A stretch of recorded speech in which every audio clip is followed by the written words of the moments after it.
ВИЧ ауруын юқтырған балалар үшін ел сайын өткәрелә торган слет быйыл булмаска мөмкин. Аны Светлана Изамбаева Хайрия фонды оештыра. Бушлай җәйге лагерь ярдәм төркеме буларак эшләде. Слетта аурулар психологлар белән тренинглар узды, ВИЧ ауруларын дәвалаучы табиблар белән аралаштылар.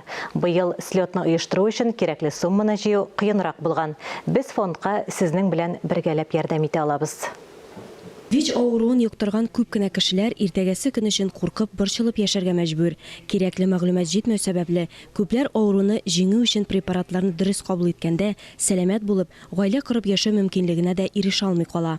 Светлана Изамбаеваның Хайрия фонды ВИЧ аурулы кешеләрне инде 15 ел коткара. Проектларның берсе балалар өчен адаптация лагере, анда чиргә каршы торырга булышалар. Программа она направлена на то, чтобы ребенок с ВИЧ-инфекцией прежде всего знал. Бу программа ВИЧ аурулы балаларга барыннан да элек нинди дарулар кулланырга өйрәтү. Кагыйдә буларак, күпләр моны белми, өметсезлеккә бирелә. Икенче бурыч ул балаларны ауру белән килешеп яшәргә яраклаштыру, үзара аралашуларына ирешү.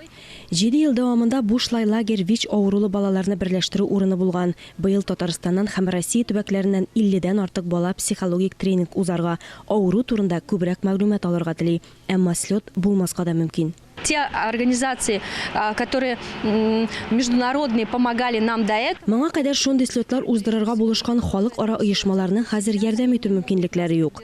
Яшүсмерләргә яшәү һәм туклану өчен 564 мең сум кирәк. Без берникадәр акча җыйдык, 346 мең сум җыясы калды. Игелекле кешеләр ярдәменә өметләнәбез.